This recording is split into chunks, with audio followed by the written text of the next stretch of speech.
Hi friends, मैं नवीन। आपके अपने YouTube channel smart study classes में आपका स्वागत है। मैं आपको रीजनिंग पढ़ा रहा हूँ। रीजनिंग में मैंने जो है कि आपको एक चैप्टर कथन एवं निष्कर्ष खत्म कर दिया था। ठीक है, जो बहुत ही अच्छे तरीके से मैंने उसको समझाया है, उसको आप देख सकते हैं। ठीक है, मेरी प्ले लिस्ट में है। और अब सेकेंड जो है चैप्टर मैं स्टार्ट कर रहा हूँ, कथन और पूर्व धारणा। ठीक है, मैं इसे इसलिए स्टार्ट कर रहा हूँ क्योंकि कथन और पूर्व धारणाएं जो है वो कथन और निष्कर्ष से ही थोड़ा रिलेटेड होती है, क्योंकि वो अगर आपको अच्छे से समझ में आ गया है तो ये भी आपको अच्छे से समझ में आ जाएगी। ठीक, तो देखते हैं। नोट जो है कि जैसे मैंने एक नोट लिखवा दिया है इसमें। ठीक है, जिसको थोड़ा सा बस बेसिक नॉलेज के लिए लिखवाया गया है। ठीक है, मैं समझा दे रहा हूँ इसको अच्छे तरीके से, आप लोगों को समझ में आ जाएगा। ठीक, बाकी की चीज़ें जो है कि मैं फिर मैंने बताया था कि मैं जो भी चैप्टर पढ़ाऊँगा, ठीक है, जो लोगों को समझ में नहीं आती है उसे मैं इजी तरीके से समझाऊंगा, और अपने नियम के हिसाब से या जैसे सुटेबल लगेगा मुझे, मैं उस हिसाब से आप लोगों को समझाऊंगा। ठीक है, जैसा कि मैं इसके पहले नियम से ही चला था, और इस वाले चैप्टर को भी मैं नियम से ही पढ़ाऊंगा। ठीक, जैसे आप लोगों को इजी वे में समझ में आ जाए। ठीक, आइए देखते हैं। ठीक है, इससे पहले थोड़ा मेरे चैनल को सब्सक्राइब और लाइक कर लीजिए। ठीक, कथन और पूर्व धारणाएं। ठीक है, स्टेटमेंट एंड अजम्पशन। ठीक, नोट मानी गई या, ठीक है, देखिएगा नोट में क्या कह रहा है। जैसे आप लोग कहीं नोट कर लीजिएगा, नोट डाल के, क्योंकि ये सब चीजें जो है कि कॉपी में लिखी हुई रहती हैं तो ध्यान से उतरती नहीं है, और मतलब भूलती भी नहीं है। ठीक है, बार बार उसको आप रिवीजन कर सकते हैं। तो मैं बता रहा हूँ आपको, मानी गई या अप्रत्यक्ष रूप से, ठीक है, परिकल्पित परिकल्पना जो कि मतलब जो किसी कथन में निहित यथार्थ को निरूपित करती है, ठीक, पूर्व धारणा या अवधारणा कहलाती है। ठीक है, कहने का मतलब ये है, ठीक, कि जो हमारे नियम मैं जो बताऊंगा, ठीक है, या जो कथन और पूर्व धारणाएं होंगी, ठीक है, वो जो कथन दिया होगा उसी के हिसाब से ही हम लोग पूर्व धारणा को भी सॉल्व करेंगे। जैसे इसके पहले मैंने बताया था कि कथन के हिसाब से निष्कर्ष निकालते थे। ठीक है, तो उसी हिसाब से कथन के हिसाब से ही हम लोग पूर्व धारणा को निकालेंगे या सॉल्व करेंगे, या निष्कर्ष जैसे निकालते थे उसी हिसाब से। ठीक है, तो आगे बढ़ते हैं। बस यही है कि उसमें क्या कंडीशन होता था, उसमें पूरा का पूरा जो है कि हम लोग कथन को ही देख के निष्कर्ष निकाल देते। अब पूर्व धारणा में क्या करना है, मैं इसलिए जो नोट लिया है उस हिसाब से मैं समझा रहा हूँ आपको कि कथन में क्या करना है हम लोगों को। जैसे कथन और पूर्व धारणा में, धारणा ये है कि अगर जैसे मैं दिया हुआ है दिल्ली से चेन्नई जल्दी पहुंचने के लिए हवाई जहाज से जाओ, तो दिया हुआ है पूर्व धारणा कि दिल्ली और चेन्नई हवाई मार्ग से जुड़े हैं। ठीक है, तो सही बात है, जुड़े हैं। क्यों जुड़े हैं? कि क्योंकि मुंबई दिल्ली से चेन्नई जाने के लिए हवाई जहाज से मार्ग जुड़ा होगा, तभी तो अगला बंदा या कोई जिसको जाना होगा तो दिल्ली से चेन्नई जाएगा। ठीक, तो मैं बस ये समझा रहा हूँ आप लोगों को, ठीक, नोट के हिसाब से कि इसमें क्या है कि इसमें ये नहीं है कि कथन के हिसाब से ही चलना है। ठीक है, कुछ चीजें कथन से उठाएंगे और इसके बारे में हम लोग जो है उदाहरण को का वो सोल्यूशन देंगे। ठीक, आते हैं इसके आगे।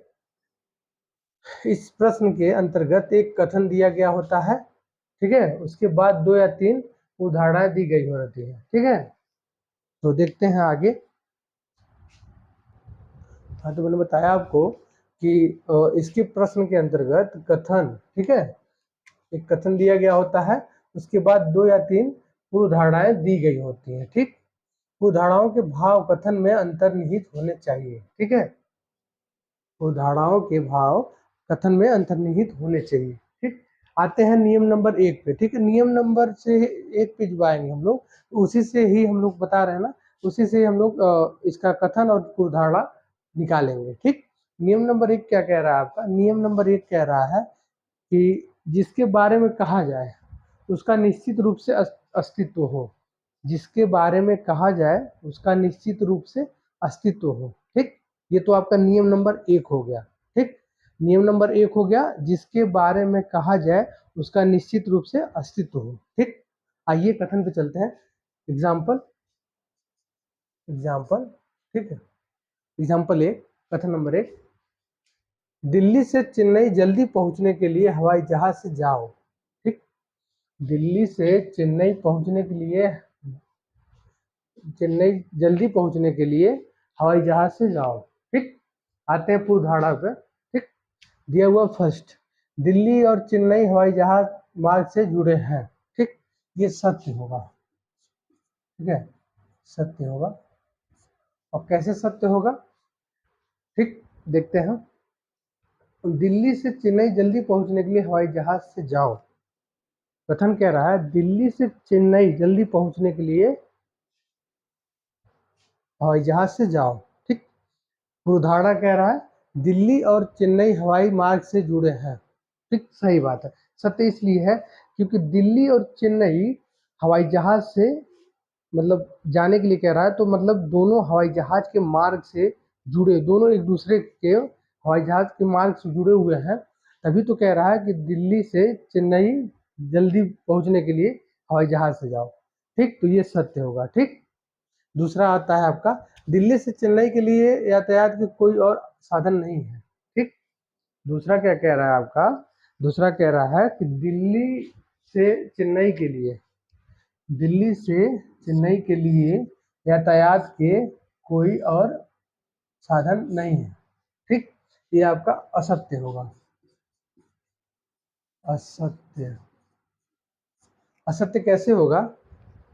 जैसा कि हमको पता है कि ये तो कह दिया कि दिल्ली से चेन्नई जाने के लिए, जल्दी जाने के लिए हवाई जहाज से जाने के लिए। ठीक है, तो हवाई जहाज से जाने के लिए बोल दिया। ठीक है, तो ये ऐसा क्यों नहीं कह सकते इसको कि कोई अन्य साधन नहीं है हवाई जहाज के अलावा। ठीक है, हम ट्रेन से भी जा सकते हैं, हम बस से भी जा सकते हैं। ठीक है, बस ये है कि ट्रेन जो हमारी हवाई जहाज का जो सफ़र है वो कम समय में हो जाएगा। जिससे क्या है कि हवाई जहाज से हम जहाँ 1 घंटे में पहुँचेंगे, ठीक है, तो हमें ट्रेन से जाने में 15 घंटे 20 घंटे लग जाएंगे, या फिर बस से जाने में 30 घंटे 15-25 घंटे लग जाएंगे। तो इसी हिसाब से ये बोल रहा है कि दिल्ली और चेन्नई हवाई जहाज से जुड़े हैं, तो ये हो गया कि मतलब जुड़े हुए हैं जल्दी पहुंचने के लिए। लेकिन दिल्ली से चेन्नई के लिए यातायात के कोई और साधन नहीं है, ये आपका असत्य है, क्योंकि हम अदर साधन से भी जा सकते हैं। ठीक है, तो ये असत्य होगा। ठीक है, तो इसका जो पूर्वधारणा निकलेगा, जो पूर्वधारणा बोलते हैं उसको, या धारणाएं बोलते हैं, तो निकलेगा जैसे दिया हुआ है। ये देखिए, मैंने नीचे लिख दिया है हल में कि केवल धारणा 1 अंतर्निहित है। ठीक, बी है जो दोनों ही धारणा 1 और 2 अंतर्निहित नहीं है। ठीक है, सी केवल धारणा 1 2 अंतर्निहित है, और डी में जो बोला है कि दोनों ही धारणा 1 और 2 अंतर्निहित है। ठीक, अब इसमें देखते हैं होगा कौन सा हम लोगों का।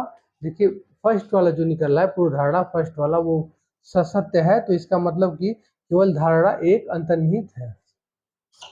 ठीक है।